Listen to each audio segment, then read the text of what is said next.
All right, good morning, everyone, and welcome. We're going to get started.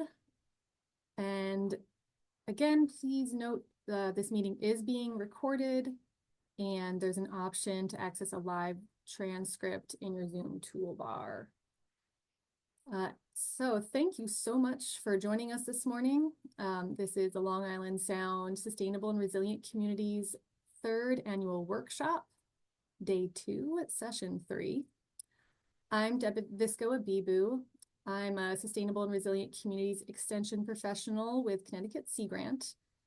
And we had 2 really great sessions yesterday that some of you may have also attended. One was on resilience assistance programs. The other was on new resistance tools being developed and used throughout coastal Long Island Sound. Today, we're going to learn about and discuss how communities have been or are thinking about planning for coastal inundation.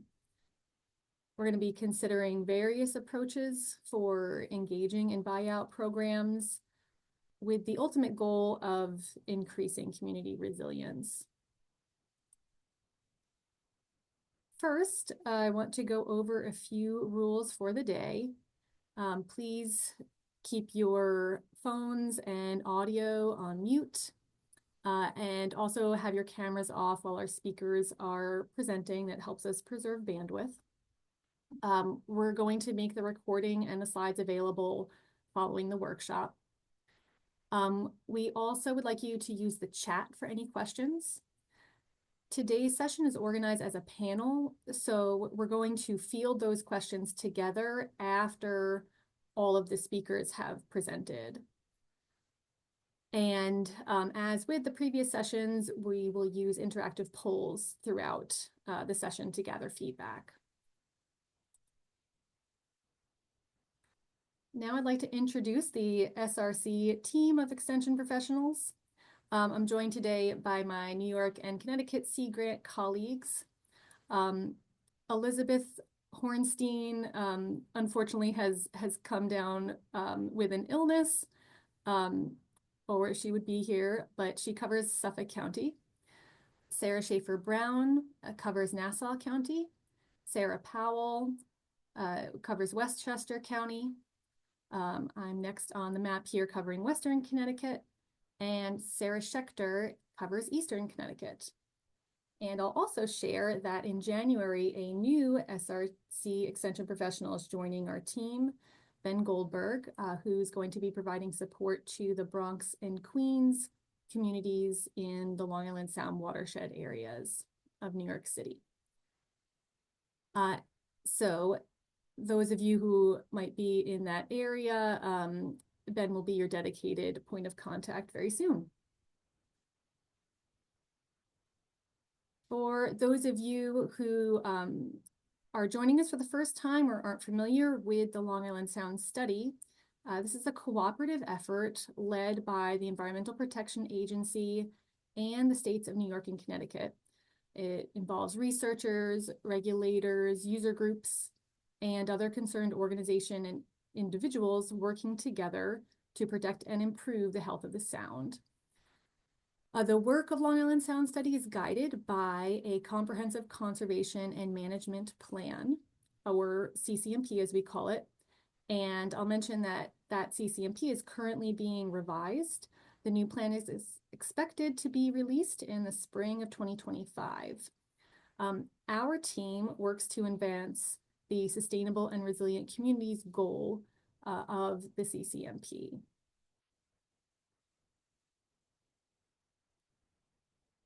So within our team, our goal here is to empower communities to plan for and respond to environmental challenges that are caused by a changing climate in ways that prioritize well-being for all. And we envision the work underneath this goal as stepwise. So we want to increase knowledge by providing trainings and resources to decision makers. We want to encourage community-driven planning.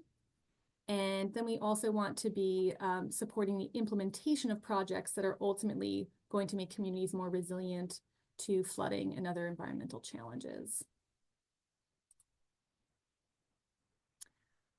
One of the resources that our team has created to help you do this in the Long Island Sound area is our Resilience Resource Hub. If you haven't visited yet, we encourage you to check it out. You can access a filtered selection of curated climate adaptation tools and resources. It also includes a funding database, case studies, and a resilience planning guide.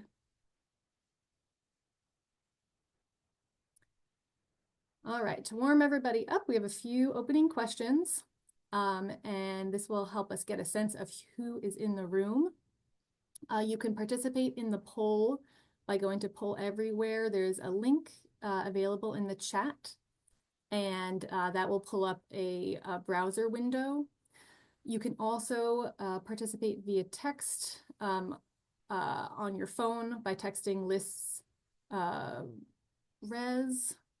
Yes, there is, to 22333. And then you would get a text back that notifies you you've joined the session. If you do this multiple times, you don't need to rejoin each time. The questions are going to automatically advance as we go through the presentation. So I see people are getting into it already here, clicking on the map to show us where you are joining from today. That's great. A very nice distribution throughout the Long Island Sound area.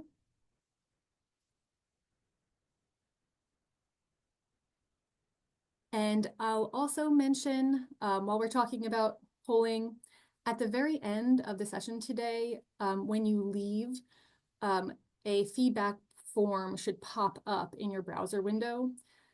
And we'd be really grateful if you could take a few minutes to answer our questions and give feedback about your experience today. It's really helpful for our team to help us think about next year's workshop and the development of our programs in general.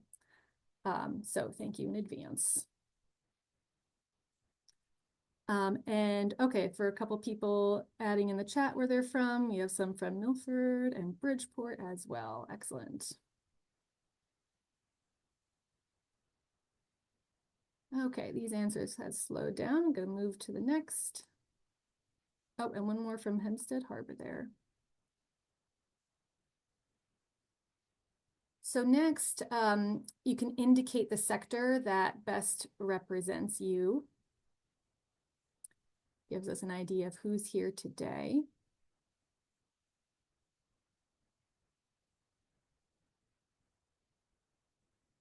So we see lots of local government participation, a good amount of nonprofits and NGOs, some federal and state representation, interested individuals, academia, community groups. We got a watershed association in there as well. Great.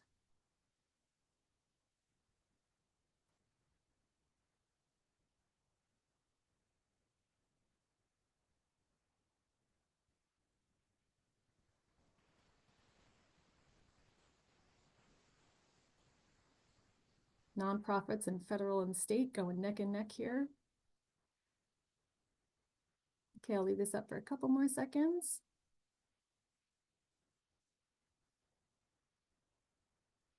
Great. All right. Next, we want you to think for a moment about some terms and what they mean to you. So this poll is going to generate a word cloud. For the word cloud, please note that if you want to enter more than one word, like a short phrase, you have to connect them with underscores. You can just write one word, but if you want to do more than one, there's an example in the chat. So what do you think of or feel when you hear the words buyout and relocation?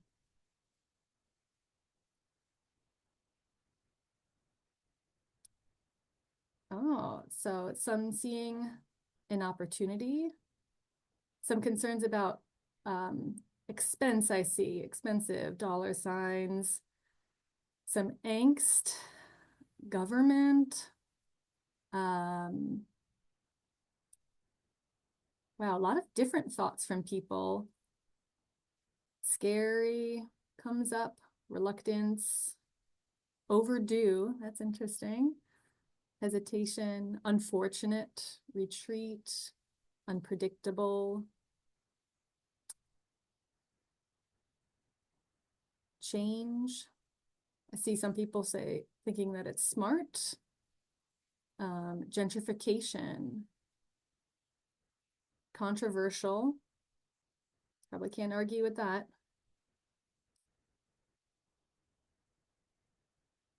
Wow, the amount of different answers is very interesting here. But we see a lot of themes here. Themes about the difficult nature of conversations like this. You know, a sense of perhaps a loss of control, concerns about the cost, and also some expressing ways that this could be a good idea and a way to help communities. So thanks for your participation here. I'm going to move on to the next slide here. And finally, for now, we want to get a sense of how familiar everyone is with the buyout programs.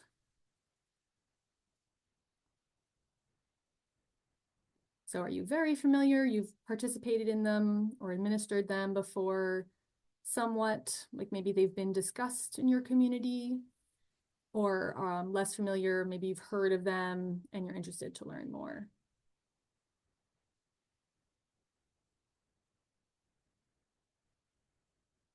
Looks like a lot of people being interested to learn more today, and some familiarity.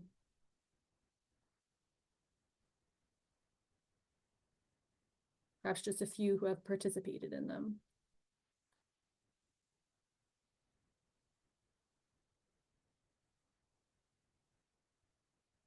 Great.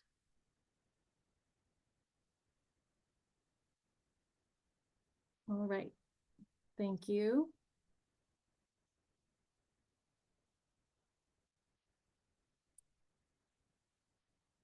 So today, we're going to be hearing about how communities are approaching this planning for coastal inundation.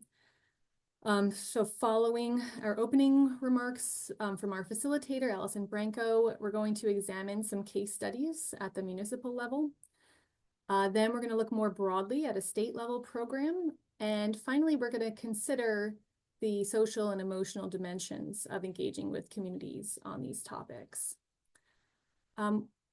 As I mentioned earlier, we're going to field questions together after all of the speakers have presented. However, you can put your questions in the chat as they come up. So our team will be collecting them as we go, and when it comes time for the panel discussion, we will do our best to get to as many of those questions as we can. So now I'd like to introduce our facilitator, Dr. Allison Branco. Dr. Branco is the Director of Climate Adaptation for the Nature Conservancy in New York, where she works with communities and governments to plan for and adapt to climate change. She holds degrees from Connecticut College and the University of Connecticut, and has work experience on the East Coast of the US and in Western Australia. Sounds fun.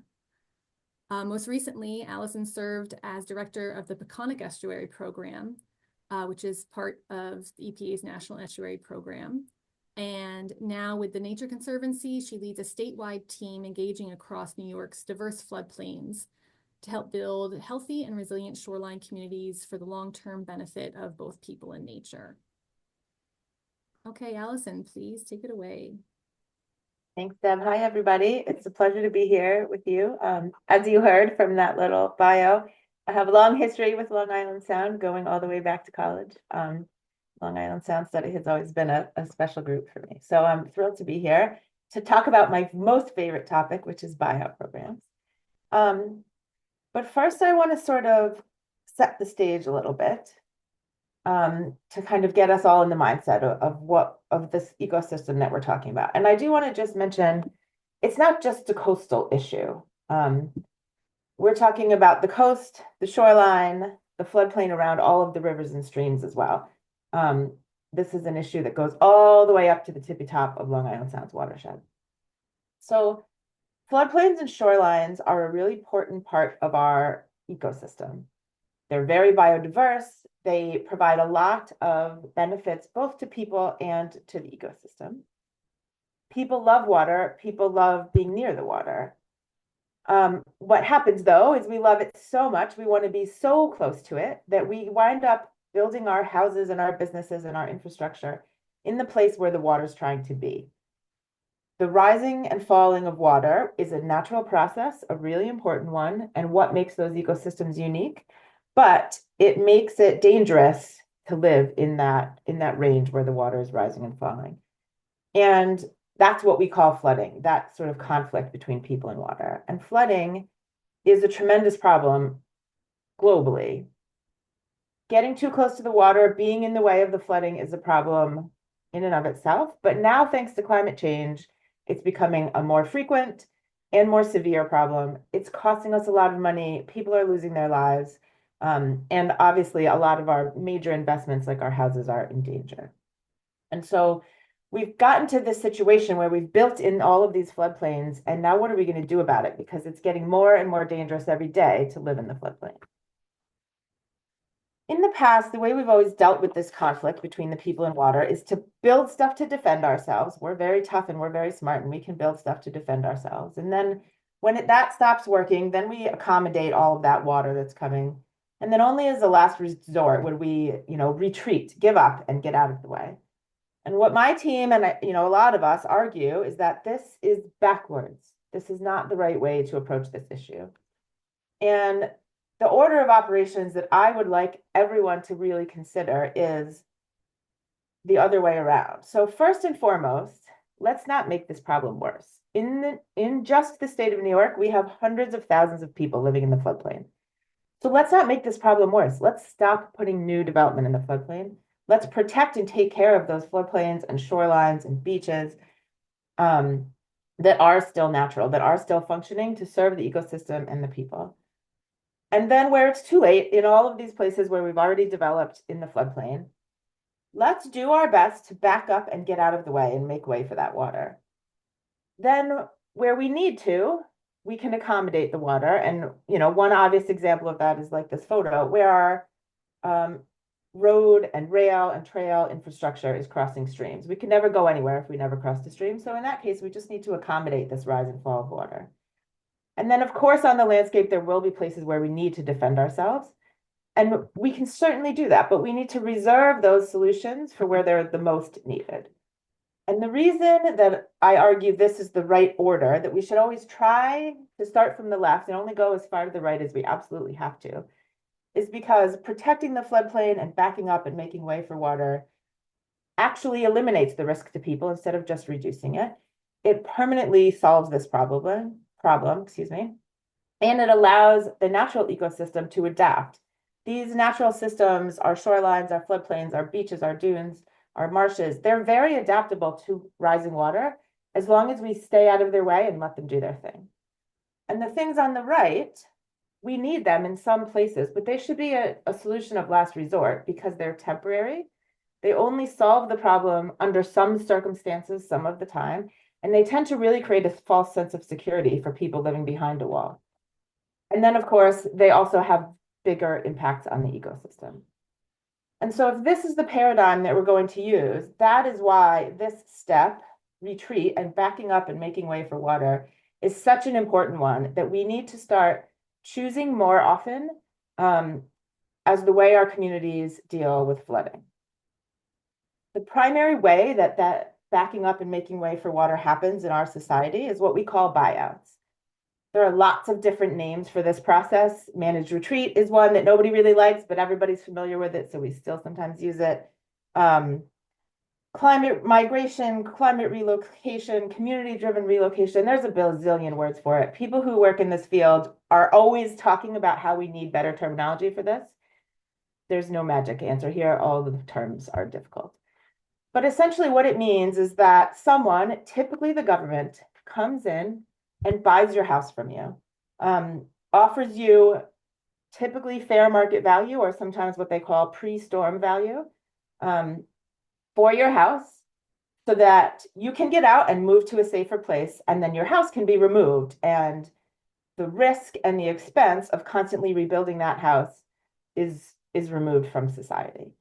This has happened a lot in the past. Typically, it mostly happens in response to a disaster like a big hurricane.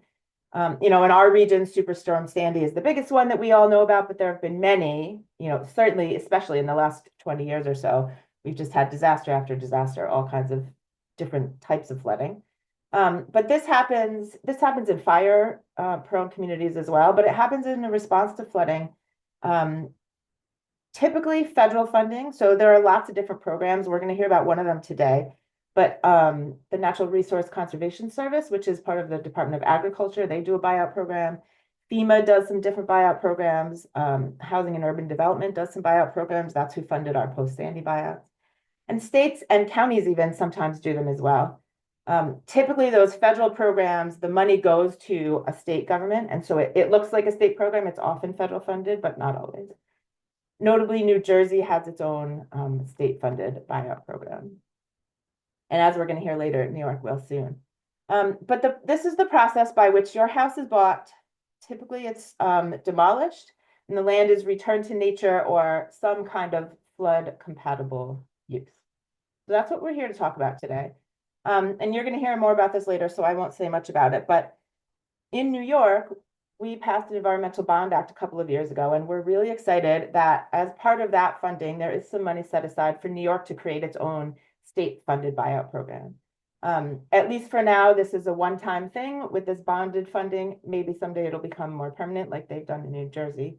But so this is an option. I saw in the word cloud that I think unlikely was what it said. I know that it's a hard thing, it's a scary thing, but it's happening all over the country. So I want one message for you to come away today is that this is possible. And I laid out sort of like the big picture society and the ecological reasons that it's an important thing to work out and make happen in a better way so that it can be successful. I don't want to leave the impression that that means it's easy. It's not easy for the community, and it's most certainly not easy for the homeowners, and we're going to hear more about that later today as well. These are hard decisions. We all know everybody's moved before. Even if you do it on purpose because you want to and you're really excited to move, it's torture, right? And if you're forced to move because your house has gotten all wet or your basement is wet and moldy, or God forbid, something more catastrophic has happened, that makes it quadruple as difficult. And the people who are living in these floodplains, not all of them are able to withstand this kind of disruption to their life. And those who are, vulnerable for any of the 100 other reasons that you might be vulnerable, can really withstand this kind of hardship less. So the problems of flooding are not equally distributed to all of the people. And buyouts are not always an easy solution. They are, however, one that when you get over the short-term hardship should put you financially in a better position. But there's a lot of considerations there. It's a very individual decision whether this is the right thing for you. And that's why typically buyout programs are always voluntary. Not always, typically. So I want to leave us with that. We're going to hear lots more about this as we go on today. Some exciting things coming up and some exciting things that are already happening around Long Island Sound.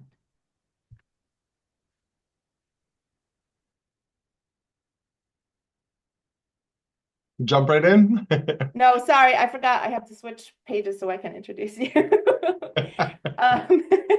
So with that, I would like to present our first speaker. Chris Bradbury is the administrator for the Village of Rybrook. He's got over 34 years of experience in local government administration, including in the past 24 years as the Rybrook Village Administrator. He previously worked in the manager's office for the City of Rye and the Village of Croton-on-Hudson. He has a BA from Hobart College and an MPA from Pace University. He's a past president of the Municipal Administrators Association and the New York State City and County Managers Association, and has been an ICMA credentialed manager since May 2022. Also presenting is Michael Nowak, Supervisor of Public Works and Engineering for the Village of Rybrook. Michael has 20 years experience in local government with the Village of Rybrook, including the last 14 as the Superintendent of Public Works and Engineering. He's a past president for the New York Metro American Public Works Association, past president of the Westchester County Association of Municipal Public Works Administrators, and an International Society of Arboriculture certified arborist. Michael's a circuit rider for the Cornell Local Technical Assistance Program and presents on reducing liabilities for highway and public works departments and powers and duties of highway superintendents. Michael has obtained the Cornell LTAP Roadmasters 4 designation. And I'll just say, on a personal note, we've been working with the Village of Rybrook recently, and it has been such a pleasure to work with these guys. And I think you're all going to learn a lot about what it's like. We saw so many local government officials on the call today. You're going to hear from these folks what it's really like to do a buyout program in your community, and they're a great resource for all of you. So I'll let you take it away, Chris. Thank you, Allison. Really appreciate being here today. This has been a really exciting program for us. It's been a great opportunity for the residents, and it's been a long and hard experience, but it's been really worthwhile. Rybrook is in Westchester County, if you're not familiar with it. We're in the Long Island Sound watershed, but not right on the coast. We're one community in.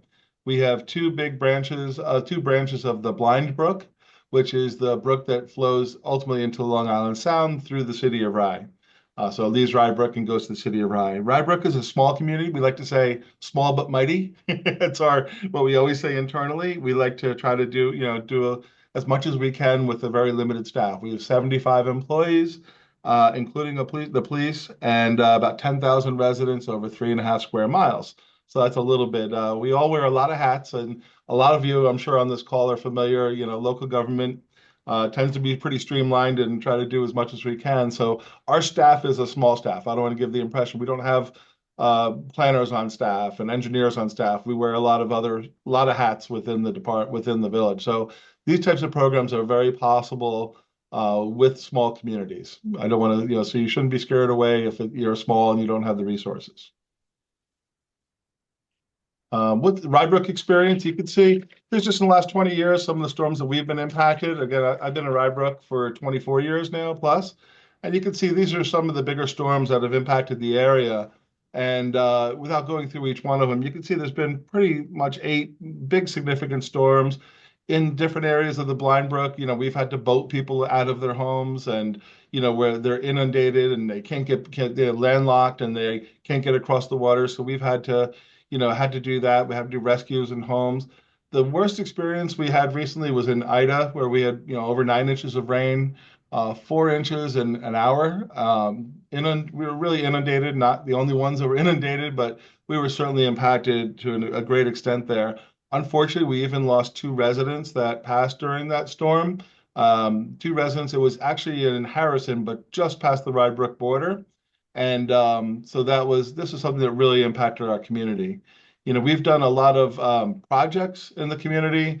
We've done a lot of engineering studies. We've implemented a lot of projects, detention basins, a lot of things, but done studies with DEC and Army Corps and everybody else under the sun. And we've been able to make improvements, but there's some areas that we've just had limited ability to come up with engineering solutions, certainly without better regional planning, looking at your neighbors and other areas as well, working together. Particularly, the Brook Lane area, Wyman Street, and Rockridge, those are 3 areas, you wouldn't know the streets, but these are areas right on the brook. They get inundated, and they have particular characteristics where they're either low-lying, you have a high elevations that are coming down to a flat area. Not a lot of good engineering solutions. We've had multiple studies, and they just say in some cases these homes just shouldn't be there anymore for a lot of reasons. And when there's limited solutions, when this program came up, we were just thrilled to see this as an opportunity for some of those homes. So again, what we experience, and I'm sure many of you on this call have heard this, it's heartbreaking. You know, when you're out there in a storm and you're meeting with residents and you're in the streets and you're looking at people with the most valuable asset they have financially, and they say that common sentence, I'll never be able to sell my home. What am I going to do? Are you going to buy it? That kind of thing. I've had so many residents that have said that over the years. So when this program emerged, it was just a great opportunity for the village. The program that we participate with is through the National Resource Conservation Service in the Department of Agriculture. The two main programs that we've dealt with them is the Emergency Watershed Program, and they had two different programs. We started with the Floodplain Easement Program, and then we moved into the Recovery Program. I'll describe what those are in a second. Again, these are for areas where there really wasn't a lot of reasonable engineering solutions, at least ones that we could control. The great part about this program for us at the time, that was 100% funding. So we're talking everything from engineering costs, appraisal costs, attorney costs, everything was covered, but we had to put a lot of time and work into that. The voluntary purchase, it's all voluntary. You have to have a project sponsor. That was the Village of Rybrook. And then ultimately, as we said, you buy out the homes, and we have to maintain the properties afterwards. Let's just talk about those two programs, the EWP programs. The floodplain easement program, we started with that. It's a bit of a slower process, and there's more federal involvement with that program. The homes have to be more together if possible, where they really would prefer to have bunches of homes. And then there's basically, when the homes are bought out, you put a new easement into that area, a floodplain easement, and you have to follow a lot of federal guidelines on the federal procurement. The buyout program, or the recovery program, is a little bit different, and it was pitched to us that they preferred to switch to that program, and we were thrilled about this. It's able to go a little bit quicker. We're able to follow our local procurement. It can go a little bit faster. It requires a lot more work by the municipality in terms of coordination, but the properties don't have to be together. This is basically saying we're removing the hazards, the hazard being the home there, the people that are in the home, the emergency responders that have to go to the homes and risk their lives in storms or post storms. So the recovery was just a little bit more of a nimble program for us. So we were thrilled to have that come, and it has sped up our process to a great extent.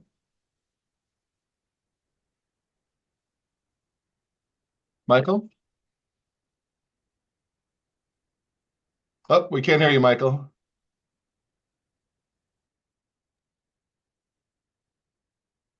All right, Michael's not on, so I'm just going to keep going on this.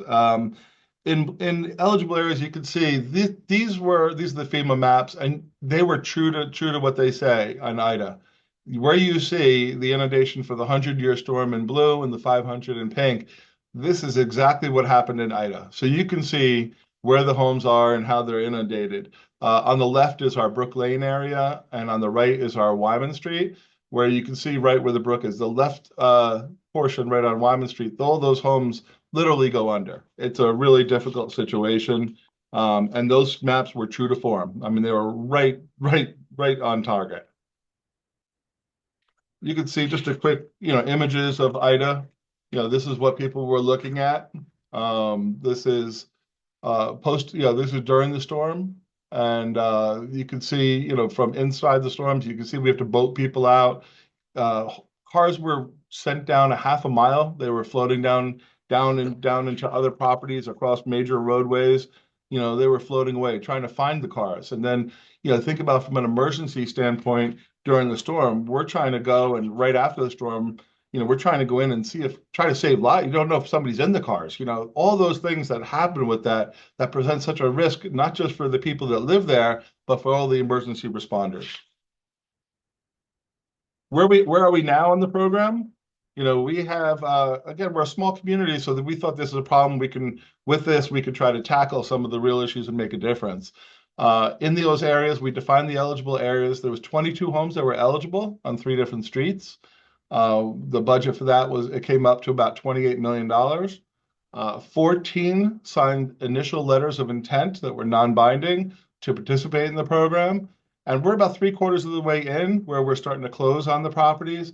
The status is 6 have been purchased to date and are now owned by the village. We have 4 more closings expected in the next month or so. And then we have 4 others. We're just waiting to hear their final decisions. Mostly they're just trying to find other homes to live in and purchase other homes. How does the program work? I'll just kind of a quick overview. The whole purpose of the recovery program is to reduce threat to life and property. That's what we talked about, removing the hazard. This is a post-storm program. In other words, we became eligible post-Ida. That's what made this eligible. So the first step, we had to define the eligible areas. Those are the FEMA maps, going on field trips, showing what the experience of what's happening. The municipality has to sign a memo of understanding.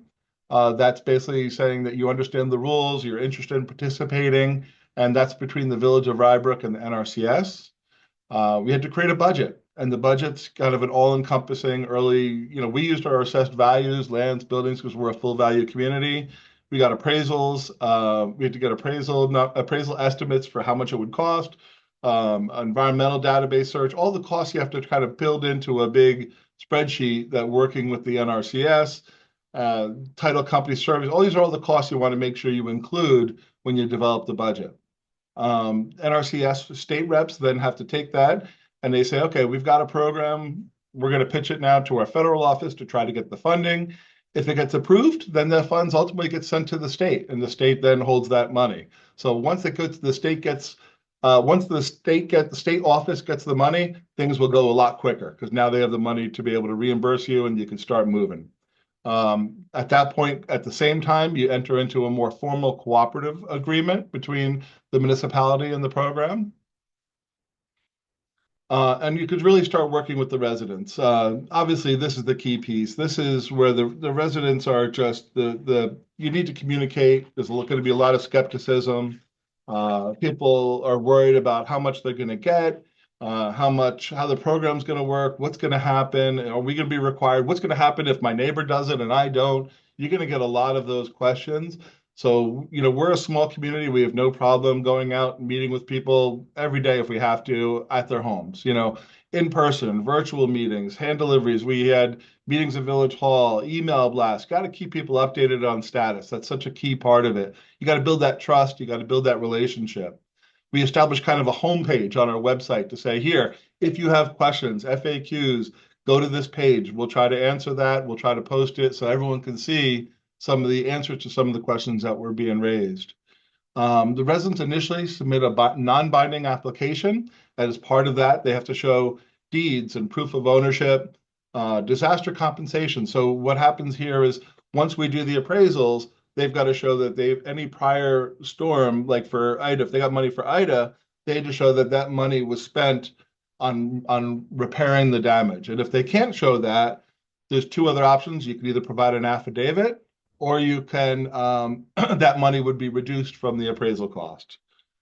We sent all those applications. Every application we get in the paperwork goes to the NRCS, and then we select an appraiser. What is the appraiser looking at? It was a full market value the day before Hurricane Ida, so it's pre-Ida. Ida was what triggered the availability of this program, so this was the appraisal the day before. So we hired an appraiser that had done this in other parts of the state. This is Whitestown, New York is currently going through it. It happened also in Staten Island had this program, and a place somewhere in Long Island had this program. So we tried to use some of the consultants that had some familiarity.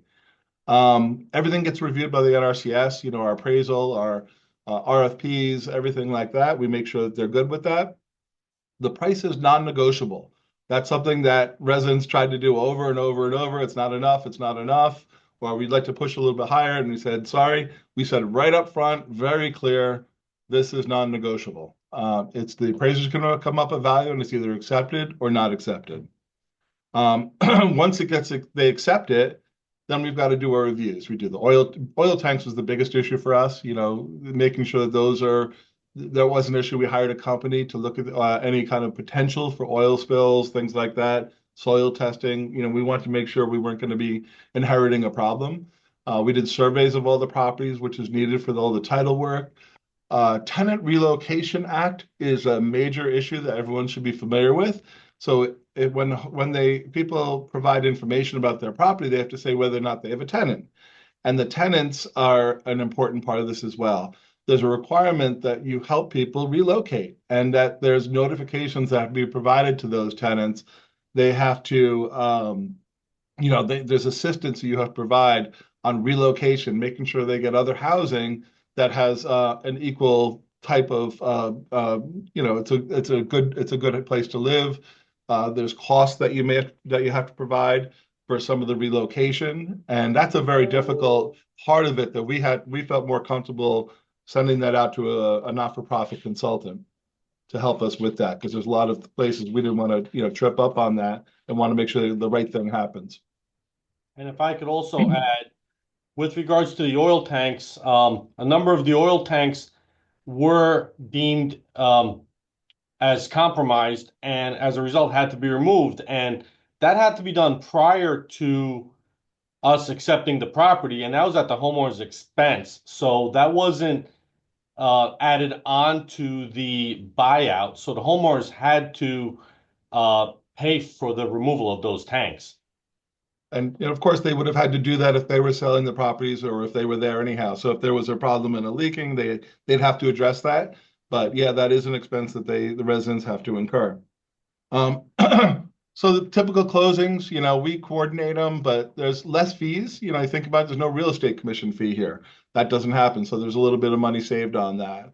We go out for an RFP for engineering plans, and that's where we are now. An engineer is planning for all the demo, the inspection of the homes, restoration of the homes, what the property is going to look like, and that all has to get sent to NRCS to make sure that they're comfortable with how the property is being restored. Because again, the homes will be removed, and there'll be a new property, and each area will look a little bit different on how that gets restored.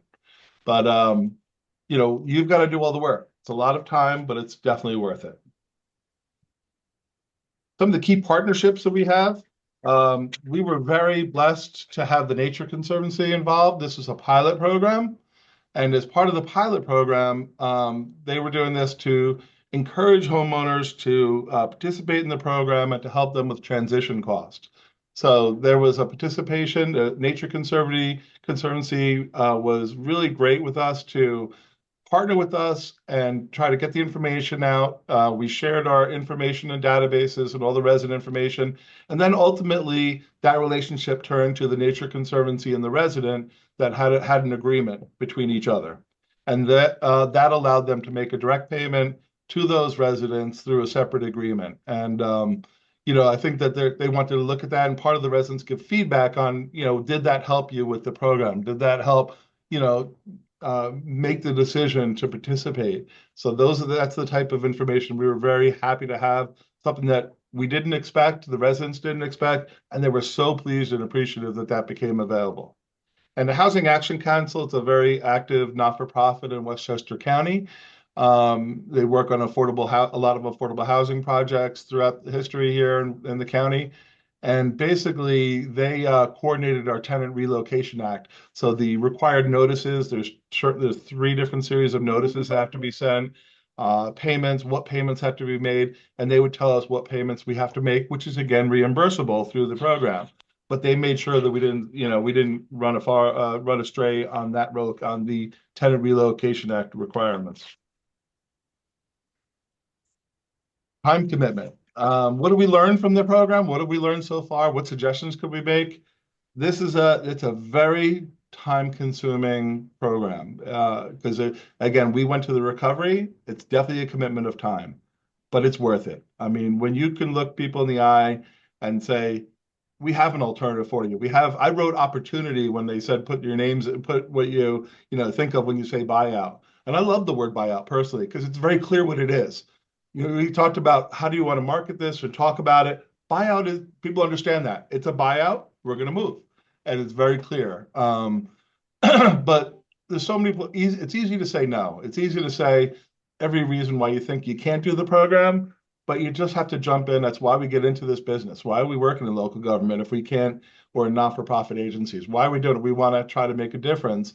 And for these people who choose the program, this is a way to make a difference, change their lives. Communicate often. Get an email list, get an email blast. Tell them what's going on. Give updates on the next steps. It's very important. Set up a web page where people can drive to get information. Be clear on timeframes. Don't tell them what they want to hear. Tell them the reality. The truth is, we had so many officials that would try to say, "Oh, we're going to try to fast track it. We're going to try to fast track it." If it's taken 2 to 3 years in other places, it's probably going to take 2 to 3 years in your situation. Please be be realistic with that. And it's taken that 2 or 3 years, exactly right on track. So we always said that right up front. We had to go door to door. Some people just wouldn't come to the meetings or didn't want the information. We'll meet with them before work, after work. Tell us when you are. We had some, in our case, we had some older homeowners that didn't want to come out. And we literally went in their homes and just kind of sat and explained it all. And they could choose, and it's their option. Have flexibility with the deadlines. That's another thing that you should always be aware of. Some people have issues like my kids in school. They want to be able to buy a new home with the school. The rates change all the time. We have others that have medical issues. We've had to work around that and say, listen, some that just are having a baby and they said, I need more time because I'm doing that. Everyone has different situations. This is a big decision. So, really make sure that you have some flexibility if you can. Lots of paperwork. Stay organized. That's so key. You're going to get inundated with paperwork. Have the paperwork set up, whether it be paper files, electronic. We do it electronically, but make sure that that stays organized because you're going to get audited. Single audit is going to happen. You're going to get the amount of funding. You're going to exceed the limits for the single audit. Involve your finance department early. Help them have them come in. Help make sure all the reimbursements are tracked, all the paperwork is tracked, and make sure that you get them involved early in the process. Be aware of the timing of the payments. The reason that's on there is they'll advance you money for the closings in our case. So the closings, we don't have to put out the money for the actual home purchase, but you can't put in for the reimbursements until you withdraw some of those payments. So you have to work with your NRCS coordinator to say, okay, let's get all these reimbursements in now, and then we'll ask for the advancement. So how you time that and not put out the money all the time is something that you have to coordinate. Michael, you want to talk about this? So, as was mentioned earlier, staying on top of your documentation was one of the key things that we had to deal with. With regards to surveys and the title issues encroachments, once you start surveying these properties, you start getting into your little caveats and little discrepancies that popped up, that one person has a fence on the neighboring property and that's going to hold up my closing. And one of the things that we've done is that we're very hands-on here, and we'll go out there and work with people, make reasonable assumptions. And we try to work with everybody and help them. We try not to throw roadblocks at people. So, and for the most part, we've come across situations where neighbors, whether they choose to stay or leave, have been very amicable to each other. Many people will choose not to leave, and we will have that occur. And we currently do have that situation here where there are a handful of people who don't want to buy out and they want the village to solve a problem. And we've done studies, multiple studies. We've identified a number of solutions. However, the village is unique where many of these flood-prone areas are along the Blind Brook. The brook is the dividing town line between one or two other municipalities. Harrison is one of them. And a number of the potential mitigation ideas that have been identified are not within the village's property or boundary or ownership. So we're limited in what we can physically implore and put on the ground as a repair.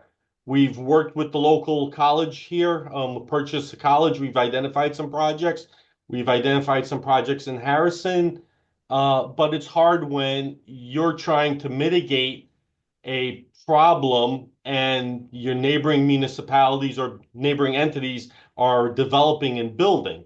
Okay, so it's important for you to explain to these people who decide to stay what you're doing and not just say, well, the buyout is your only source. We don't give up on these people, and sometimes they may feel otherwise, but we make it a point to put it on our website, to be transparent in what we're exploring, in what programs or what projects we've identified, what other grants we are pursuing. We're currently out on an RFP for additional studies in this area on Brook Lane, for example, to try to see if we could divert any other rainwater or sheet flow from the infrastructure that's there.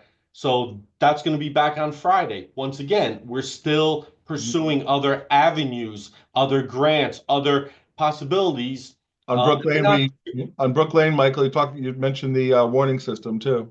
Yep. So one of the things that the village has done is we've installed a remote warning system at one of the box culverts at Westchester Avenue, and we are able to monitor live stream what the brook is doing, and we've programmed it to automatically email or to notify by text message residents or anybody who wants to sign up the stages of where the brook is at as an early warning. And in fact, that's going to be something I'm going to be monitoring actually today as we're expecting heavy rains.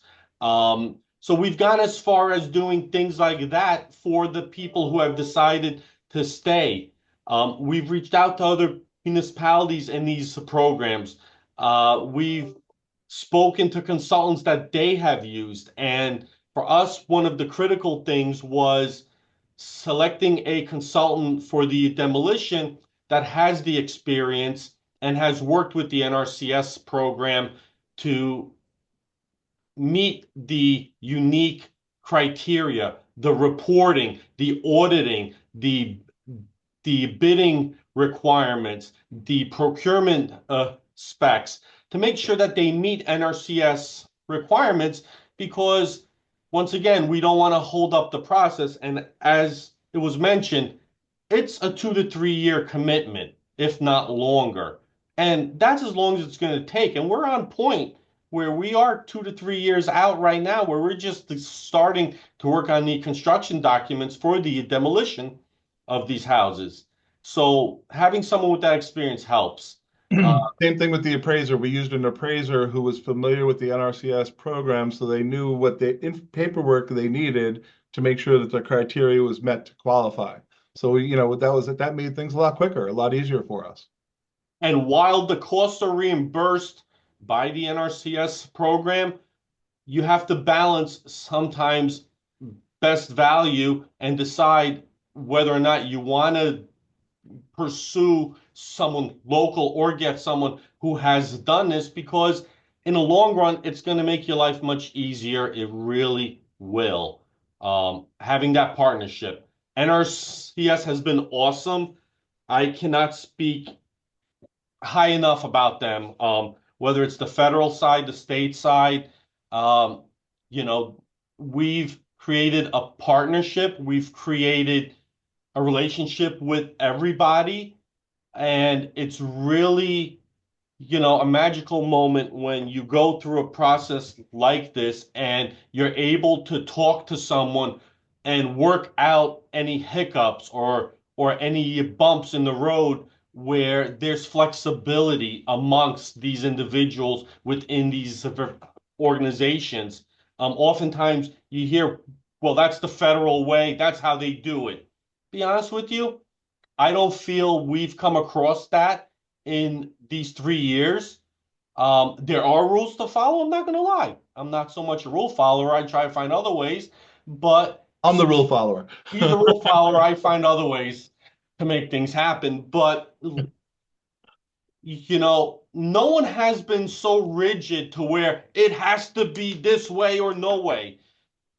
There were unique situations, and we've all spoken, we've come up with ways to do it. So I thank everybody from NRCS and all the other associations that we've worked with Yeah, everybody's been really great, and the NRCS has been phenomenal. They help us with our paperwork. They fill out for our reimbursement forms. They prepare them for us. We show them the paperwork they prepare. They're really fantastic. We've all been on those grant programs where it can be very difficult working through the grants, and this is not that case. It's one of those flexible, easy to work with people that we've had, and that also goes for the Nature Conservancy and our other partners as well. Just want to wrap up a little because I'm sure we're tight on time. Regional planning, we can't overstate that enough. We need better regional planning. It's a major problem. You know, as Michael said, it's very frustrated to be removing homes on our western side of the community. Our border is right on the brook is our western border. Literally, we're removing homes and they're building developments across the water. It drives us crazy. It's driving us nuts, but in Westchester County, there's not a great regional stormwater planning process. We've identified projects if we could work better together, and we just can't. We're not great at that in Westchester, and it's very frustrating. We all need better regional stormwater planning. That's one of the biggest problems and obstacles we always have. So important. Thank you so much, Chris and Michael. You guys have given so many good tips. There's a ton of discussion happening in the chat. I just want to remind everybody that keep putting your questions into the chat. We're going to do sort of a panel style Q&A after all of the speakers have gone. And I know that Chris and Michael will be happy to answer a lot of these questions that you all have.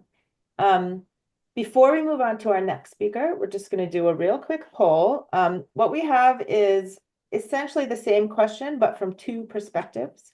So just pay attention to what the question really says. We're going to ask you, what obstacles to participation in buyout programs do you think are the most important or the biggest obstacles? And we're going to look at two different groups. So first, we're going to ask that question, the obstacles for buyout administrators, and then second, the obstacles for homeowners. So we'll start with the administrators.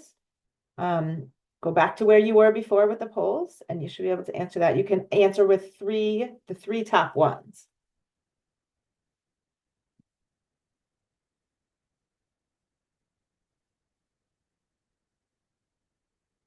Thanks. And there's the link if anybody missed it earlier for how to participate in the poll.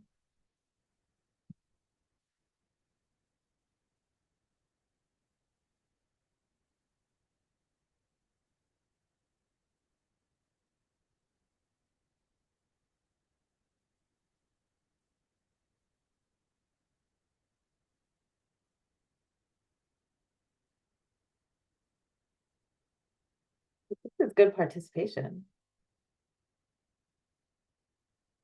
80.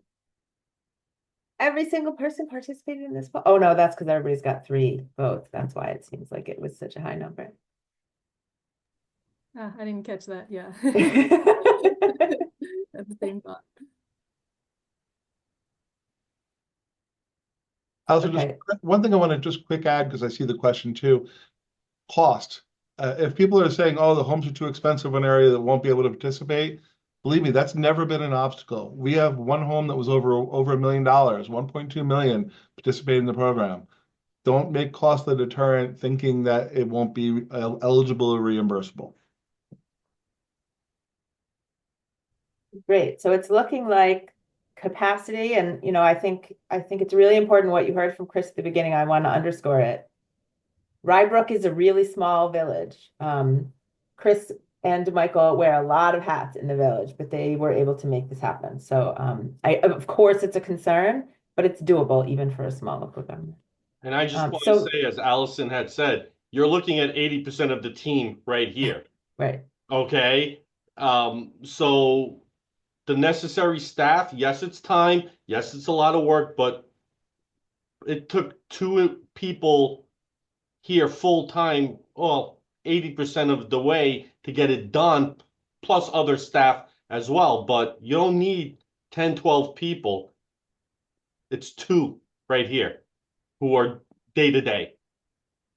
Thanks for that, guys. So tax-based capacity and support seem like everyone's biggest concerns, with a close second batch around financial feasibility and geographic continuity. So now let's think about sort of that same question, but now think from the perspective of the homeowners or the potential buyout recipients.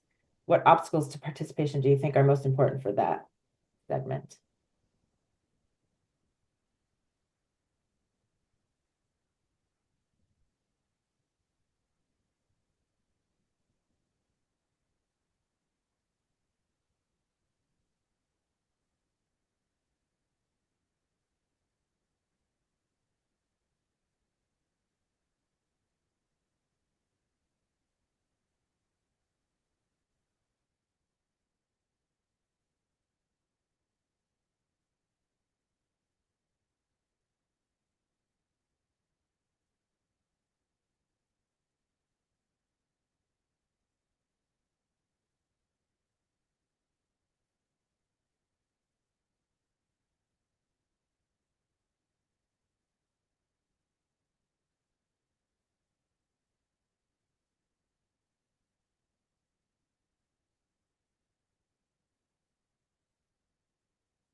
It's great.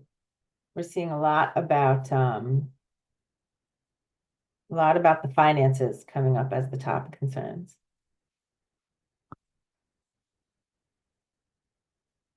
And a few extras in the chat if you want to take a look also, folks. People who put other, please share in the chat what others are coming up for you. Okay. Thank you everyone for this. So now I'm pleased to introduce our next speaker. Feel free to finish your poll while I do that. Our next speaker is Rachel Weeder. Rachel is an urban planning professional with over 15 years of experience in the affordable housing and community development sector. Her career is dedicated to developing and preserving affordable housing with a spirit of commitment to environmental sustainability and climate justice.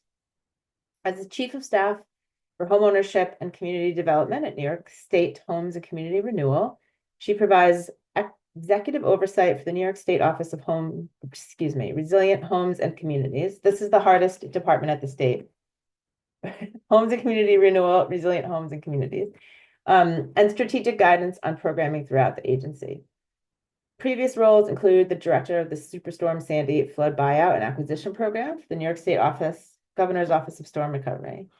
And Rachel has an undergraduate degree in environmental studies from San Francisco State University and a master's degree in urban studies from NYU. Rachel, I'll turn it over to you. Thanks, Allison. All right, I think I can probably get through my slides pretty quick and get us on schedule. So this is New York State Office of Resilient Homes and Communities. And my name is Rachel Weeder, and I'm going to talk about flood buyout programs from the state's perspective. So first, I'm just going to give a quick overview of what New York State Homes and Community Renewal is and the Office of Resilient Homes and Communities. I'm going to talk about New York Rising Buyouts, a program we administered after Superstorm Sandy. And then I'm going to talk about the Blue Buffers buyout program, which we are gearing up to administer now. So first, HCR, or New York State Homes and Community Renewal, we're the state's affordable housing finance agency. Our sort of bread and butter is low-income housing tax credit development, but we also do a lot of community development work, particularly in our unit of homeownership and community development, where I work. It consists of the State of New York Mortgage Agency, which is the state's equivalent of Fannie and Freddie on the federal level, the Affordable Housing Corporation, and the Office of Community Renewal, both of which administer grant and loan programs, mostly to preserve and build homeownership opportunities, but not exclusively. And then the Office of Resilient Homes and Communities. Lastly, we have the Governor's Office of Faith-Based Initiatives. We're a big agency. There's a lot going on. You can see here homeownership and community development, and just circling where the Office of Resilient Homes and Communities is. You can see we're doing a lot of different things throughout the state to build and preserve affordable housing. So a bit more then about the Office of Resilient Homes and Communities. It's formerly known as the Governor's Office of Storm Recovery. It was established following Superstorm Sandy, when New York was receiving large community development block grant disaster recovery funding from the federal government through HUD. We stood up this office and have been running those programs for a number of years: housing, infrastructure, small business, economic development, and community reconstruction programs. We have then in 2022 became a permanent office within state government. Before, the plan was that we would sort of sunset as this large CDBG DR grant was fully depleted. But now we are a permanent office with a charter of being working on climate adaptation initiatives as well as flood response programs.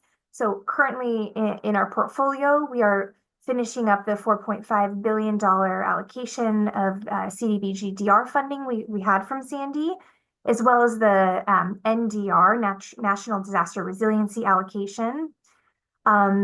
Additionally, we worked on the Hurricane Irene and Tropical Storm Lee, which was just over $71 million. and right now are administering 4 programs under Hurricane Ida CDBG-DR allocation of funding. The 4 programs will be for homeownership repair, rental assistance, multifamily repair and mitigation improvements, and community resiliency planning, actually of which the Village of Rybrook is receiving 2 grants for us in that work. The other work that we're doing are state-funded programs. Right now, there are 3 main ones that we're working on. Blue Buffers is a $250 million flood buyout program funded through the Environmental Bond Act. I'm going to talk a lot about it. A program called Rapid Relief, although I think we might be changing the name. Nonetheless, it's so far been $20 million, and we're giving grants to storm-impacted homeowners to make emergency repairs. Storms that FEMA is not giving IA assistance for. So we're sort of stepping in quickly with a network of nonprofit organizations to assist homeowners in making repairs. We anticipate that program is going to continue. Resilient retrofits, so far we have $30 million allocated to that, and those are low interest, very low interest, affordable loans to homeowners to make resiliency improvements. So sort of the before the storm proactive program in comparison to rapid relief, which is after someone has already been impacted by an extreme weather event. And homeowners can access both if needed. All right, so New York Rising buyouts. This was the CDBG-DR funded program that we ran on the shore of Staten Island and throughout Long Island in Suffolk County. We had 3 main buyout areas on Staten Island and a number of them in Suffolk County along the coast. You can see the map here.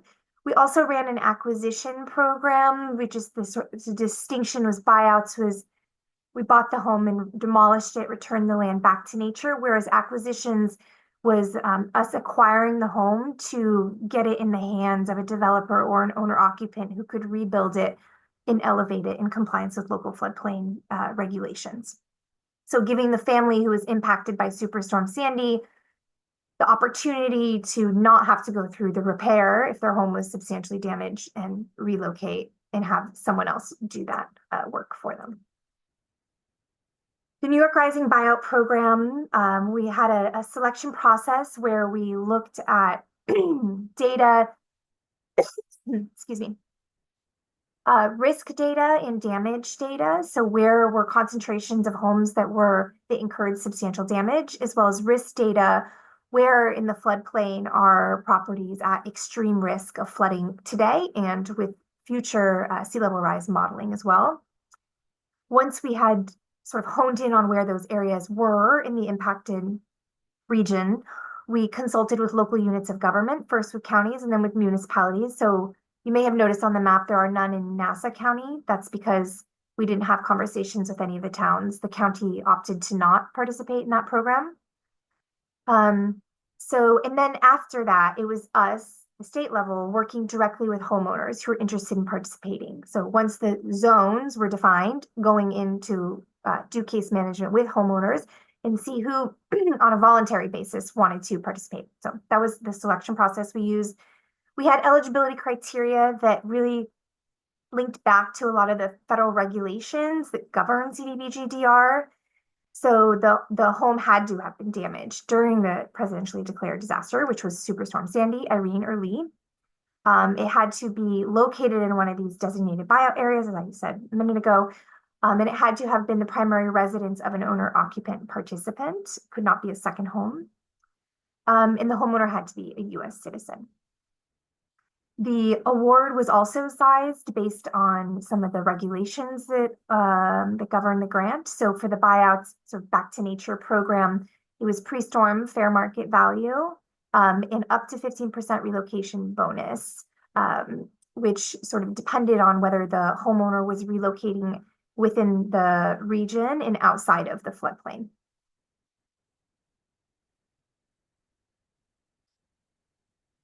A little blurry, but we at the state level acquired these properties directly into state title, into state ownership, and then worked for a number of years to disposition these properties to other owners. So as you can see, it was quite the endeavor. We worked with a lot of different organizations. Sometimes it was the local municipality that took ownership of the properties. Sometimes it was other state agencies, typically when the land was adjacent to parks or the Department of Environmental Conservation owned land. But otherwise, we worked with a lot of civic associations, nonprofits, and transferred title and ownership, long-term stewardship over to them. So the end use of the land varies quite a bit from the results of this New York Rising buyout program.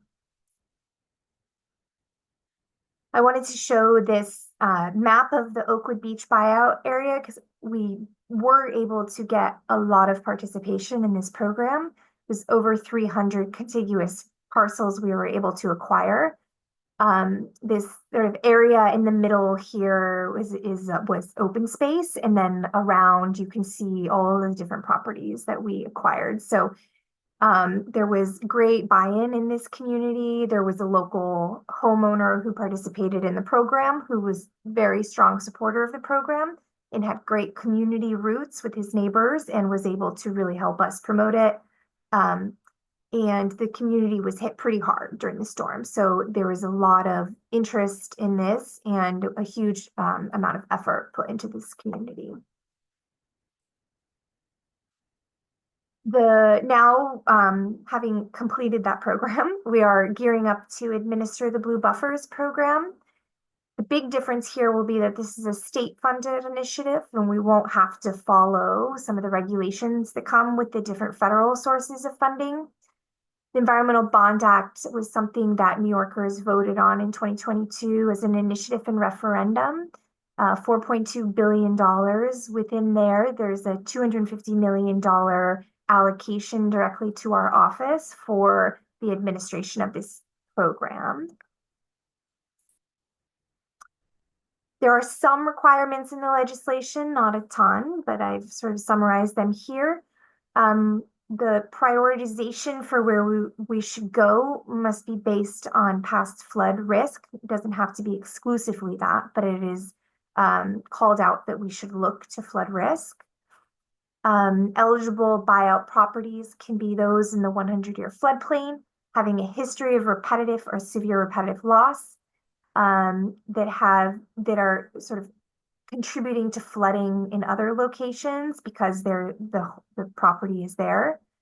And there have been damaged by a storm. So this is not in response to any specific storm, but is calling out the pre-storm fair market value to be paid and the history of loss. So there's a presumption that the homes have been damaged in a storm.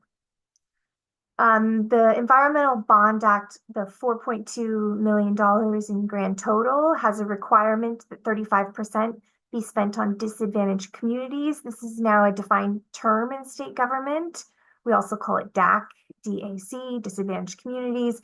It was a term that was created in the CLCPA, the Climate Leadership and Community Protection Act, I think was in 2019.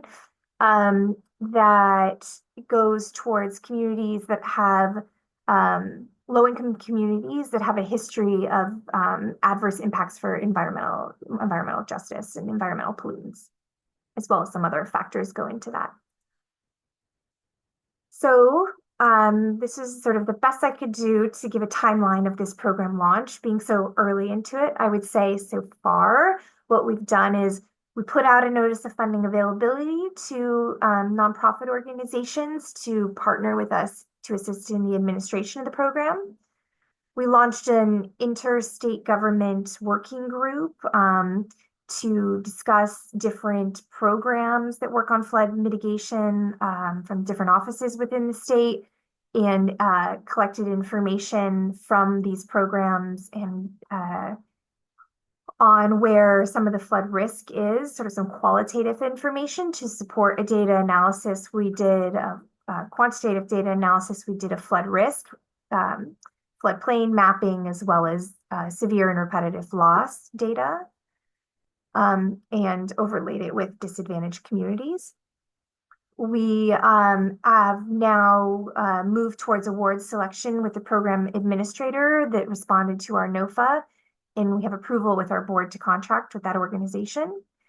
Upcoming, I would say in the next calendar year, we're really going to be working on developing policies and procedures and sort of designing out more of the detail than I'm able to have shared today on how the program will look. We'll be doing outreach to local units of government in areas that are coming up as most vulnerable from our data analysis. And then once we have established a willingness and understanding of how program would look in community with the local unit of government, we would go in and start meeting with community residents. And this effort would really be led by our program administrator. Sort of a highlight of what our data analysis showed, and it's a bit scary, I would say, is that there's over 1,700 disadvantaged communities in New York State, and there are over 4,000 repetitive loss structures in these disadvantaged communities. 445 have suffered severe repetitive loss.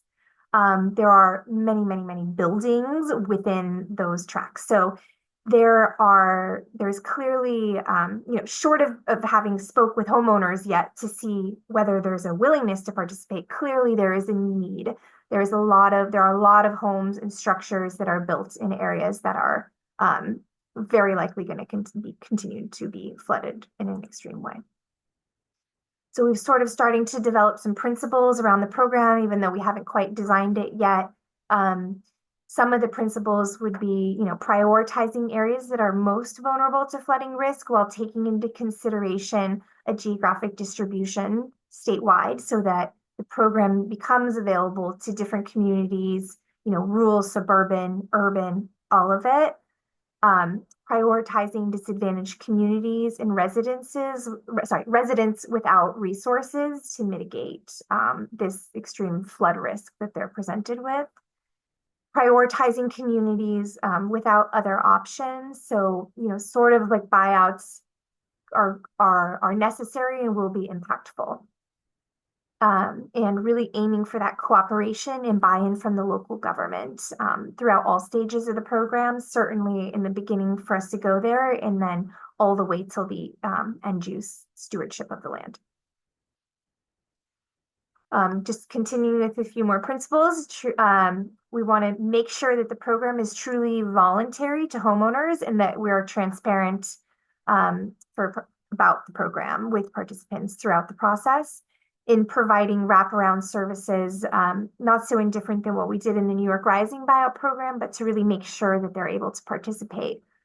Case management, relocation services, legal counsel to get them to the closing table, all of these things, an appraisal process that's transparent and allows for input and transparency in general. Promoting post-buyout end use. This program being a part of the Environmental Bond Act, I think that there's there's going to be an emphasis on making sure that land acquired is going towards a restoration that would then help mitigate some of the flood impact for surrounding homeowners, surrounding communities. So putting emphasis on that end use planning is something we're going to plan on doing all the way from beginning to end of the program.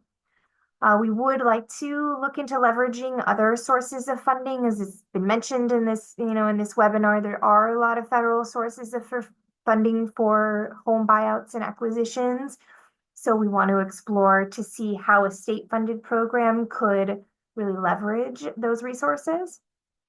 And we want to collaborate with local stakeholders and make sure we're engaging community-based organizations in the communities that we go to. So we're getting that continual feedback up to the state level in how the program is operating and how participation is going. That's it. Thank you. Thank you so much, Rachel. So I'll just remind everybody, please put your questions for Rachel into the chat. We will have some time to do that after our last speaker, who I want to introduce now. So Last but not least, I want to introduce Dr. Jessica Brunicini. Jessica is a coastal resilience scholar and practitioner who has nearly 2 decades of experience working in climate change engagement, planning, and research. In her current role as the director of the coastal training program at the Wells National Estuarine Research Reserve, she partners with Maine's coastal communities, municipal officials, regional planning organizations, and state agencies to increase knowledge and capacity for climate adaptation. She's particularly interested in identifying engaged, equitable, and empathetic approaches for supporting communities who are exploring options for getting out of harm's way. Jessica holds a dual degree, PhD in Community Sustainability and Environmental Science and Policy from Michigan State University, and an MA in Environmental Conservation Education from New York University, as well as a BA in Fine Arts from the University of New Mexico. So Jessica, over to you. Thanks so much, Allison. Good morning, still morning time to everybody. As Allison said, I'm Jessica Brunicini. I am the director of the Coastal Training Program at the Wells National Estuarine Research Reserve, which is located in southern Maine. So admittedly, I'm a little bit of an interloper on this conversation today, but I can claim that I lived in New York City for a decade, and my experiences there, including with Superstorm Sandy, is really what set me on this professional path that I'm on. So I'm grateful for the opportunity to share a little bit about my work on the topics of retreat and relocation, but also really to learn from the excellent work that is happening that we've heard from the folks who've shared today in the Long Island Sound region. So let's see. Oops. Okay. So I expect that everyone that is here in this Zoom space today knows firsthand, and I think we've kind of reiterated that, that responding to flooding and inundation, whether it's coastal or inland, is a highly complex and technical matter. It's also very expensive. What I want to emphasize to you today is that it is also a very deeply emotional experience, particularly for people who are navigating the potential that they might need to move away from the places that they care about. So my understanding of this is informed by a research project that I worked on that focused on something called place attachment. And place attachment is defined as the bonding that occurs between individuals, people, and their meaningful environments. Connection to place shapes the way that we think about the past, the present, and the future of places that we care about and are connected to. It's kind of a lens that informs how we understand and value a place, how we experience change over time in that place, how we perceive risk, and how we decide what we want to protect for the future. So place attachment is an important social dimension of retreat, relocation, buyout programs, et cetera, because it is intertwined with things like identity, culture, knowledge, traditions, memories, and more, which makes the prospect of either voluntarily or involuntarily leaving or losing access to a place very emotional for people. So place attachment can have a strong effect on individuals or communities who are making decisions about whether and how to remain in increasingly hazardous places. And that's come up a little bit in this conversation today about people who choose not to leave. So for this project, I worked with residents from 2 waterfront neighborhoods in the town of Wells, which is located in southern Maine. Those neighborhoods were called Drake's Island and Moody Beach. And as you can see, these communities are characterized by their estuarine environments. So these are incredibly beautiful places, and they are also very physically vulnerable to sea level rise. So on the right hand, you can see Drake's Island with a 1.6 and a 3.9 feet of sea level rise scenarios overlay. So you can see that a lot of the land is being flooded in those different sea level rise scenarios. And similarly in Moody Beach, again, on the right-hand side, you can see those same scenarios. So there is an increasing risk associated with living in these areas, and my local partners here in Maine and I wanted to get a better sense of how people experience place attachment in places that are changing really rapidly. And my interest in this topic stems from a desire to understand not only whether, how, when, and where communities decide to get out of harm's way, but also who has a say in decision-making about these choices, and why do they make that choice? So I used a research method that is called photo voice to engage with people who had long-term relationships with these places. Some of the residents were seasonal and some of them were year-round. The shortest connection spanned 10 years of being of living in this place, and the longest stretched back more than 100 years, so spanning multiple generations. And I suspect that in the Long Island Sound region, there are probably communities that are very similar. So this project centered around this question. When it comes to this place, so when it comes to Moody Beach or to Drake's Island, what do you care about most? And the community members that I explored this question with, they explored this question through photographs, through short written statements, one-on-one interviews, and group discussions. Not surprisingly, everyone talked about how much they loved these places, how the natural beauty evoked in them feelings of awe and gratitude, how these landscapes and seascapes served as gathering places for their families and friends, and how their memories and traditions were really embedded in the places that they were connected to. But at the same time, there was an undercurrent of uneasiness with how these places were changing, and an awareness that those observed changes might threaten their longer-term connection to these places. So I'm going to share with you some of the data that we collected in this project. And in this first image, you'll see that this sentiment emerged in photographs like this one, where change over time is causing this resident to worry about the future of their relationship with this place. And I'm just going to linger on these slides a little bit so you have a chance to kind of read and reflect on them.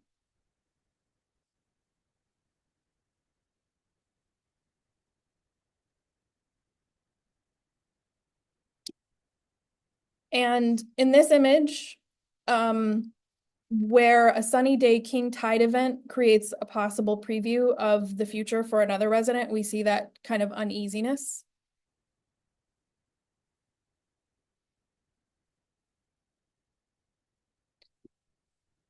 And in this one, where we see an acknowledgement that displacement is a potential in the future.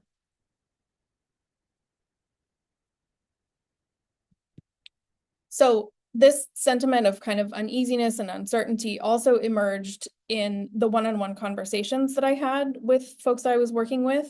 Here we have someone who's grappling with the decision-making about whether or how long to hold on to their home into the future.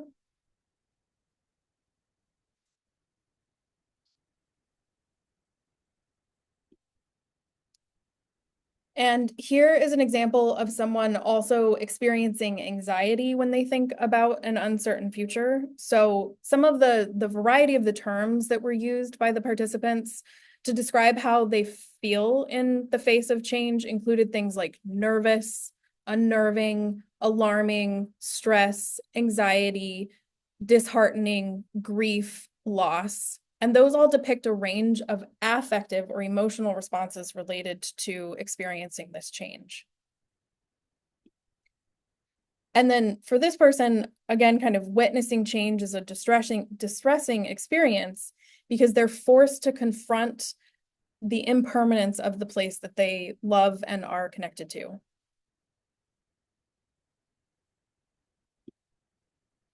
And then finally, the sentiment of kind of this uneasy awareness that things are changing and that dramatic change is taking place also emerged in our group discussions, where one resident speculated towards a future where an entire block of houses will potentially be lost, possibly to their benefit, because they are kind of interpreting that as that they might be beachfront property owners someday. And then another acknowledged that there may come a point when it does not make economic sense to remain in place. So this project set out to understand place attachment in estuarine environments that are increasingly vulnerable to sea level rise. And what it uncovered is that even in a place like Wells in Maine, where retreat and relocation are not officially under consideration at this time, The state of Maine is definitely further behind New York, Connecticut, New Jersey in terms of thinking about retreat and relocation or buyout programs. We are on the precipice of thinking about how we could potentially foster a buyout program in the state, but we're not there. We're nowhere near having those conversations. Even so, most of the community members that I worked with were already anticipating a future where place detachment was likely to occur and experiencing a range of emotions about that potential. So as you can see here, the quote that I've included from a researcher named Adjaman describes place detachment in the context of managed retreat as an intentional loosening of existing attachments to a place that is or has become too hazardous or will become too hazardous. So for me, as a practitioner working in this space, trying to figure out ways to support communities in this decision-making process, a question arose that I would like to pose to you all today, and that is, as coastal resilience practitioners, how can we best support people in that emotional process of letting go of places they care about and are connected to? Which brings me back to this point that responding to flooding and inundation is definitely complex. It's technical, it's expensive, but it is also very emotional for the people that are living through this experience. And I think that it's really critical that we approach coastal resilience and climate adaptation work with empathy for what people are experiencing and creating space for those emotions to be shared in these processes, especially as we work to support those communities who are facing the loss of the places that they love as they navigate the process of retreat, relocation, buyouts, etc. So just very quickly, how can we do that? How do we start to have these conversations in equitable, engaged, empathetic ways? There are a number of resources out there, but I did want to leave you with one in particular that I think has been really impactful. And this is from a group called the Climate Migration Network. They produced a really beautiful guide for having community-centered and community-led conversations about migration and relocation. And as you can see here, the Lead with Listening guide provides guidance to both community leaders and to engagement practitioners, people that are working with communities that can help us to prepare for navigating these conversations. And I believe that a link will be, if it's not already there, someone will add a link in the chat to access this guide. And so I think with that, I'll leave it there and just thank you very much for your time. And I look forward to our conversation. Thank you so much, Jessica. A lot of really important points that you've made here. And there's that link for folks that are looking for it. Thank you, everybody. So now comes the time we're going to bring back all the speakers. If you don't mind turning your cameras back on. We've gathered lots and lots of questions. Before we dive in, though, I do want to say some of the speakers, in particular, Chris and Michael, have done a great job answering some of the questions in the chat. So if you put in a question, please go back and take a look because some of what you're looking for is available there. And I think we will get started. So this is a question that really could be for anyone, but I think I'm going to direct it to Rachel for starters. So Maggie asked, in Stonington, they have about 1,000 properties that are at risk, and this is true for lots and lots of municipalities.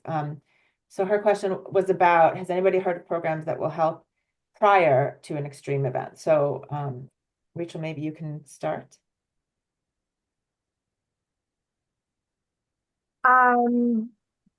Unfortunately, I do not know the answer to that, but I want to say that there are not a ton or none that I know of federally funded sources that allow for that proactively sort of before a storm to administer a buyout program. I think that should be a role that state governments hopefully can start playing more of to sort of fill that gap, unless any of the other panelists know of a federal source that can do that. Thanks, Rachel. I will say, I think that in theory, FEMA's BRIC program which is a new FEMA program, Building Resilient Infrastructure and Communities, I believe the acronym stands for. Theory, that program could fund buyouts that are not in response to a declared disaster.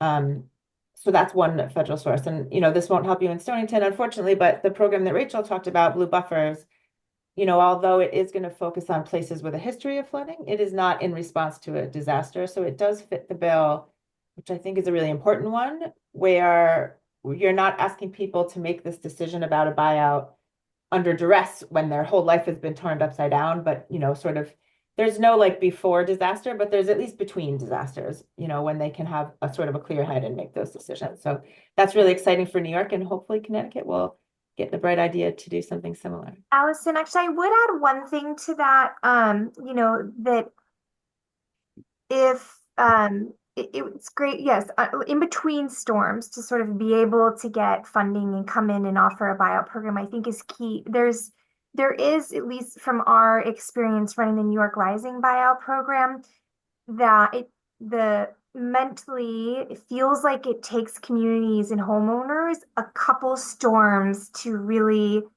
get seasoned to the idea of a buyout.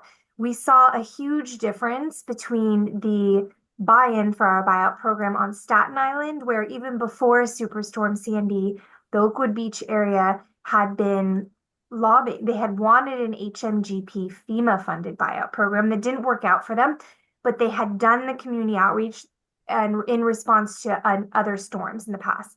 And homeowners were interested, and they had really gotten it, and it didn't work out for them. And I think they were disappointed when Superstorm Sandy hit, and the governor of New York came in and said, we are gonna make this a buyout area and offer it.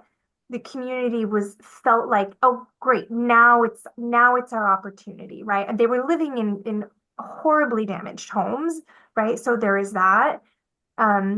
But I think that even before the storm event, they had been seasoned to the idea, whereas certain towns where we did the New York Rising buyout program in Suffolk County, that had not been the case. I think they were inundated with flooding sometimes, but there hadn't been like too much of a community buy-in for wanting a buyout program. And so I do think that it can take, it can take time, and it can sort of take the repetitiveness of these events to get sort of the buy-in.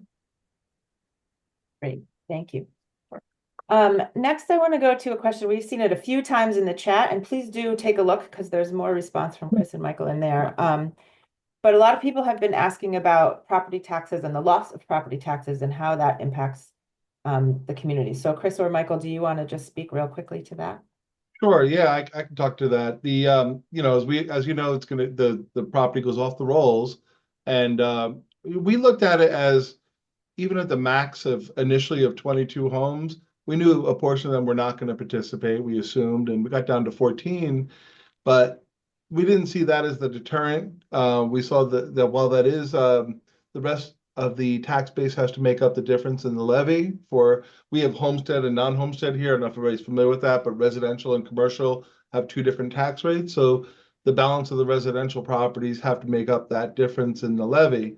But 22 homes we thought was an acceptable number given the risk of the people that have to both live there and the people that have to respond there. That comes with a heavy, human risk and human toll that can happen. And we thought that the benefits of doing the right thing here and trying to help people outweighed any of the loss of tax base there. For us, we saw that as acceptable. I don't know how it would be if we were looking at, like Whitestown is over 100 homes they're doing in the buyout program. I think that would be a harder choice, but on our scale, looking at the number of homes, we thought that was an acceptable balance. And I'll just maybe add, our team looked at the Union of Concerned Scientists did a great study looking at Zillow data that calculates for different communities what the tax-based impact could be. So if you're concerned about that, you can actually look those numbers up.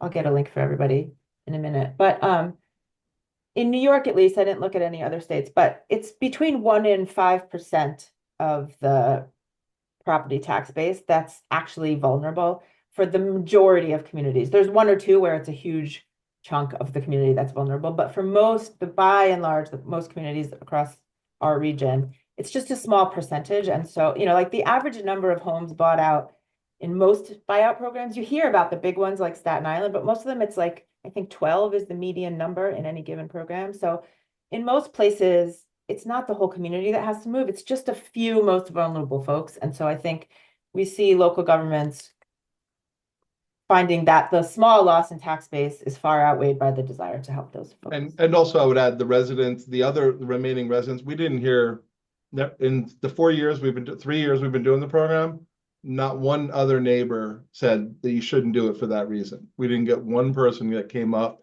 and said we shouldn't be doing this as a municipality. Great.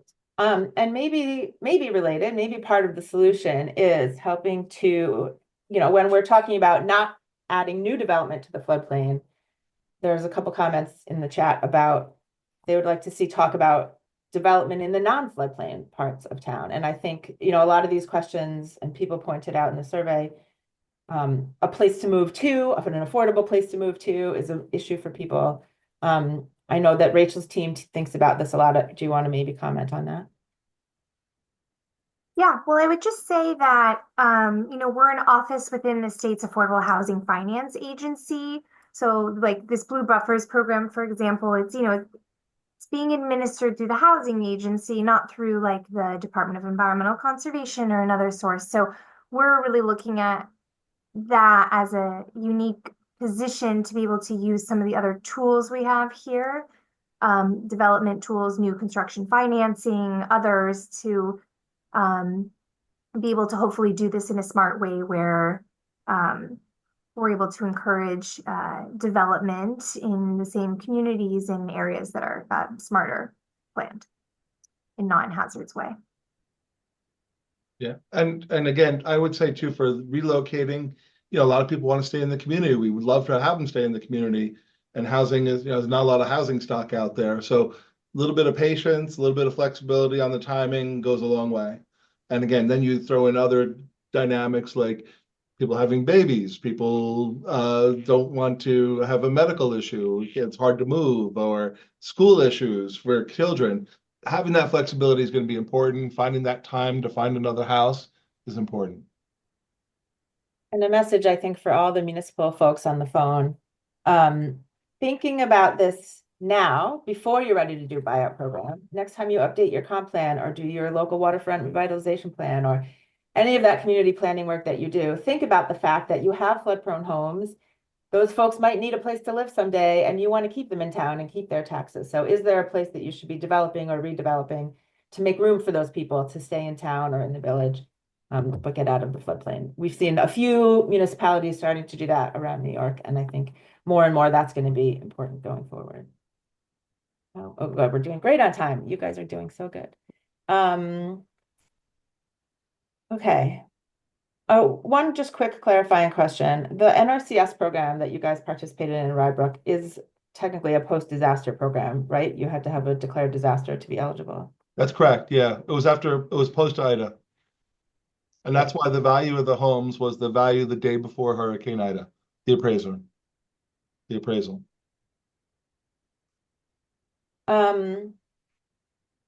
Another question about tax base, sorry to jump back and forth. Is there a cost benefit analysis of loss of tax base versus reduction in cost of emergency services and remedial work? Excuse me. I'm not aware of a formal one, but Chris and Michael probably have some anecdotal evidence about that. Yeah, I mean, I couldn't give you a cost benefit analysis, but we're talking about risk. When you're out there and you see what's happening, you've got situations on each of our streets. We all know our communities. You have places where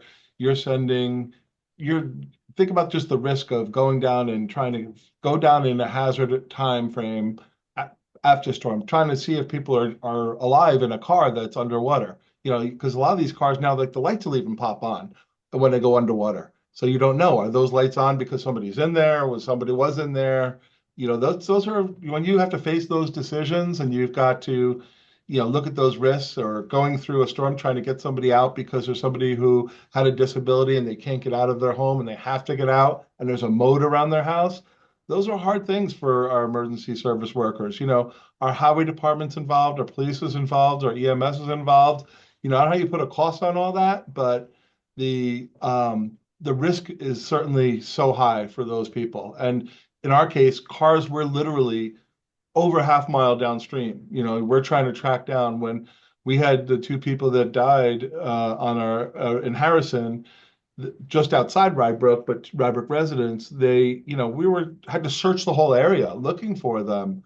And you can't do those type of things even during storms. It's got to be right after, and it's these very hard decisions to make for everybody. In the heat of the moment, and when everybody's temperatures are up, it's very hard, and there's a big risk to that.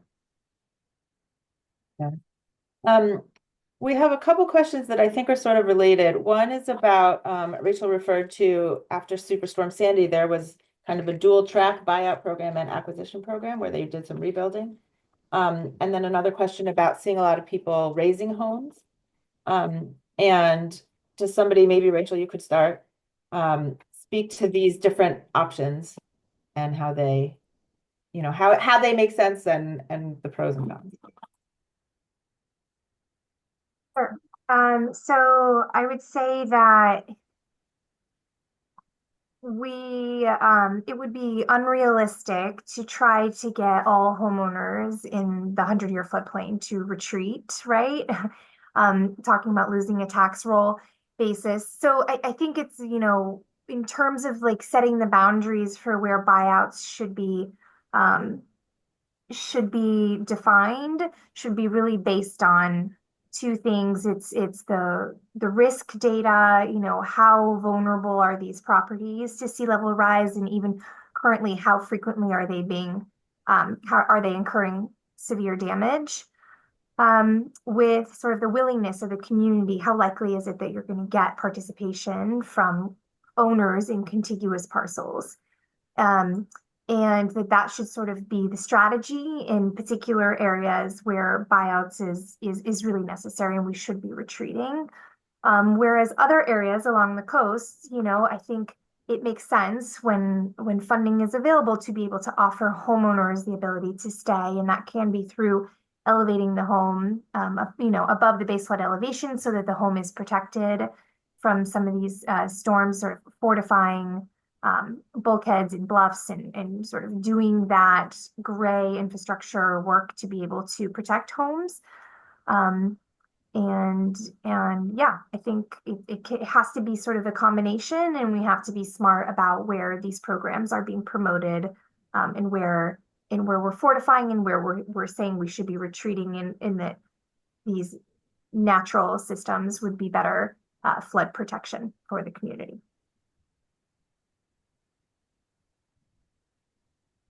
Anybody else want to speak to that at all? Well, we have had some homeowners who have decided to stay, and we've had one homeowner who decided to elevate his house in this area where we did the buyout. And, our goal was not to force people or to steer people. Our goal was to give them the information, explain what will happen, what may happen if you stay, be clear about it. We have two properties who have explored potentially elevating their houses in these areas. And once again, we supplied them with resources, information, contacts, to let them explore. Would we love to see them move? 100%. But that's not our goal, is to force them out. And even those who want to stay, we gave them the info, let them make the decision that's best for them. Thanks for that. It's also important to realize in some of our areas, even if they elevate, if the water is so high that there's still a moat around the house, they can't leave the house until it recedes. So if there's, we've had some issues with people in those homes that have had issues where they need to get out, and we still need to go and try to help them, to try to, get them to safety. So even if they're elevated, if the water is so high, you can still have a moat around your house. Correct. And they are informed of that, and they are informed that you may be on your own for a little while EMS and police and DPW are responding to other things. Thank you.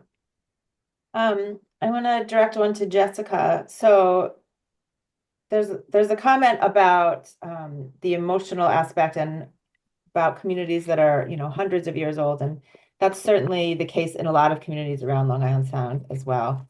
Are there other alternatives to buyouts? The question asker is suggesting maybe adding buffers, such as marshes, depending on the risk factors. Any additional alternatives you think should be considered for some of these communities? Yeah, it is a good question, and we definitely have that kind of context in Maine as well, particularly in a lot of the working waterfront communities that we still have in coastal Maine. Where, you know, that is particularly very difficult because working waterfront communities, the industry depends on being on the coast. So we've been having some difficult conversations about how can we ensure that the, you know, the infrastructure, the properties that are on the coast that support working waterfront industries can be resilient while still remaining, you know, in harm's way, quote unquote. I do think that, you know, I think offering people the options for elevating properties and structures is, you know, something that is good to kind of have as an option. You know, in southern Maine, there are a lot of people who are considering elevations and setbacks, so setting further away from the hazard. You know, I think that there have been some innovative proposals from other places around the country. I don't know about the status of this program. I know that California was exploring the option of, I think, acquiring properties from people and then actually offering them as rentals for a certain period of time until the risk became too much, and then relocation would happen. So kind of helping to buy people time. I think though, ultimately, and I think that they're considering that we also have historic downtowns that are very, very much in harm's way. There's also conversations about, are there options for picking these historic buildings up and relocating them further out of a floodplain? Also a very expensive option for sure. I think ultimately though, kind of to Allison's point at the beginning of the conversation, is just ultimately any other option that we are exploring outside of protection and retreat is a temporary solution because risk is going to continue to increase in these places. So I think that has to be part of the conversation, is how long are we willing to kind of continue to buy time before we eventually have to make these very difficult decisions. Yeah, that's really important. Thanks. There are a couple more questions in the chat, sort of related to this, about historic communities, historical designation. And I'll just mention that I know the city of Schenectady up near Albany did a buyout program in their Stockade neighborhood, and I think it was federally funded as well. And so they had to deal with a lot of that. They have great information, I think, on their website. But do any of our other presenters want to mention any special considerations for historic districts, or how do we deal with those places?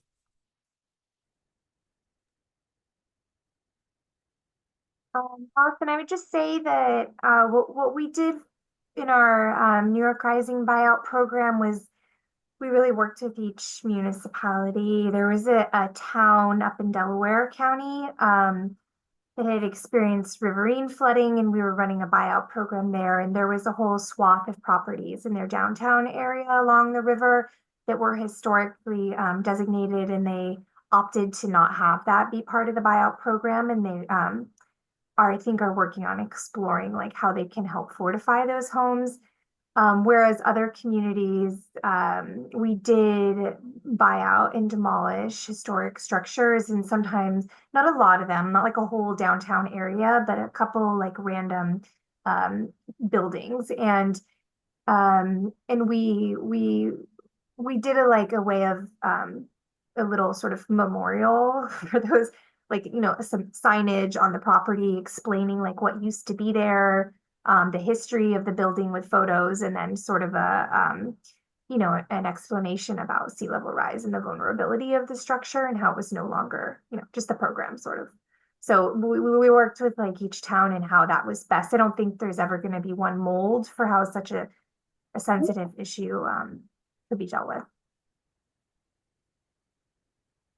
Thank you all. I think we got through most of the questions. I will just note that there is an outstanding one about government support for more regional planning. I think I'm just going to leave that out in the ether for the Long Island Sound Study crew to think about. How could we be doing a better job supporting regional planning? Because we've heard in a lot of different ways why that would really benefit our communities on this flooding issue as well as other things. So I'm turning it back to Deb. Thank you. Yes, and we are thinking hard about how to better support regional planning. You know, please stay in touch with us, you know, for those who are also thinking on that level. We want to, you know, brainstorm with you and, you know, see what ways we can, you know, help to make that happen. To wrap things up, we have some final polls and information, so don't go anywhere yet. And then when the whole presentation closes, you will receive a short feedback form as well, and we'll appreciate you taking a few minutes to fill that out. There'll be a link in the chat. To what extent did today's session provide you with some new knowledge regarding buyout programs that would help with resilience planning in your community?